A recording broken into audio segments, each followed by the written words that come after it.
Hi guys, magandang umaga. Video ako ngayon. Ngayon ay April 27. So, malapit na uwi ng kasama ko sa May. Next month na siya.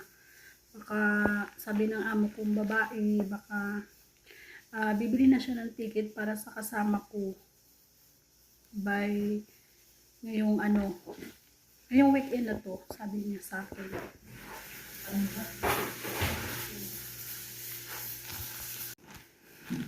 Tapos tinanong ulit ako ng amo kong babae kahapon kung kailan talaga yung gusto kong uwi.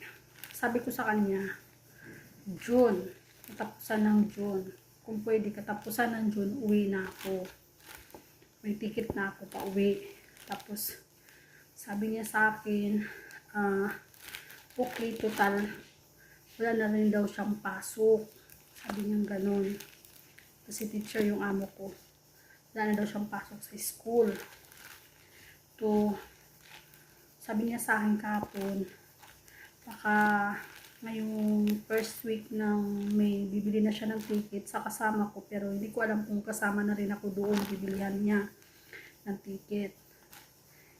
Pero sabi niya sa akin, yung sana nga daw ngayong bago ko umalis, bago ko uwi, ay darating na yung bagong kapalit ko. Yung kapalit ko darating na ngayong June, bago ako umalis. Tapos sabi niya sa akin, sabi ko okay, pero hindi ko na itanong kung ano yung kapalit ko ba, ano ba, Pilipina ba o ibang lahi. Tapos hindi na sila kukuha ng dalawa, isa lang ang katulong dito guys, hindi na dalawa kasi total daw wala namang bata, kaya isa na lang yung katulong nila. So kung uwi na yung kasama ko sa ngayong May katapusan, so sa June mag-iisa na lang ako, wala akong kasama. So okay na rin yun, at least isang buwan lang naman nag-iisa ako, saka wala namang masyadong daming trabaho. At alam ko na rin i-manage yung trabaho dito. Kahit nag-iisa ako, maganda yun. Kasi at least alam ko na yung mga dapat kong gawin. Sa pagluluto naman dito, sa umaga, hindi naman nagluluto. So, umaga pa lang, natatapos na yung trabaho ko. So, bago dumating yung amo kong galing sa trabaho, i-instruct na niya sa akin kung ano yung lulutuin. Tapos na yung trabaho ko sa umaga.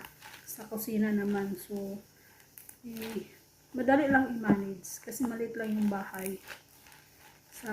About naman sa paglalaba, hindi naman araw-araw naglalaba dito, isang linggo, kaya marami. Pero pag ako lang mag-isa sa loob ng isang buwan, so hindi isang linggo yung gagawin ko, siguro mga 2 days, 3 days maglalaba na ako, ganun, para hindi masyadong maraming plantsahin. So maganda yung isa lang kasi walang problema, alam mo na yung mga dapat mong gawing trabaho. So so yun. Tapos yun nga, gusto nilang bumalik ako dito. Pag bumalik ako, halimbawa pag bumalik ako, hindi na sila kukuha ng iba, isa lang talaga, ako lang talaga. Kaya pinag-iisipan ko ba guys kung babalik ako, hindi, kasi tsaka hindi naman natin alam ang takbo ng panahon, di ba? Hindi natin masabi, lalo na ngayon, krisis ang ating bansa, mahirap pag walang trabaho, mahal ang bilihin, kaya hindi rin ako makapagsabi na hindi na ako babalik or babalik ako. Nakakadepende yun sa sitwasyon ng aking pag-uwi, kung anong mangyayari. So hindi ko masasabi na for good na talaga, kasi siyempre sa hirap ng buhay. Although kahit may kunti naman akong naipon sa aking pag-uwi, kaya So, hindi mo rin masabi na hindi maubos yung ipon mo kasi kunti lang naman. Tsaka lalo na may nag-aaral na rin na bata. So, maraming kailangan. So, hindi ko masasabing hindi ako ulit mag-abroad. Pero, kung po pwede na mayroon akong maumpisahan na hanap buhay sa maliit kong naipon, o siguro doon ko masasabi mag for good na talaga ako sa Pilipinas. Kasi nga, nakadepende tayo sa ating naipong pera. Yun. Kasi gusto ko na talagang mag-stop ng magtrabaho sa abroad. Kasi nga gusto ko mag-focus sa anak ko. Lalo na ngayon sa sitwasyon niya. So, kaya nga nag-iipon ako ng pakunti-kunti para pag uwi ko ay makapag-isip ako kung anong magandang ihahanap buhay sa probinsya. Kaya ayun lang. So, hindi ako nagsasabi sa kanila na hindi na ako babalik. Hindi ako nagsasabi ng ganun sa kanila. Pag tinatanong nila ako ng ganun na babalik ka ba? Babalik ako. Kasi nga, mahirap na. Baka hindi nila ako payagang umuwi. Uwing-uwi na talaga ako, guys. Uwing-uwi na talaga ako. Kasi namimiss ko na yung pamilya ko, yung nanay ko, yung anak ko, namimiss ko na sila. Saka,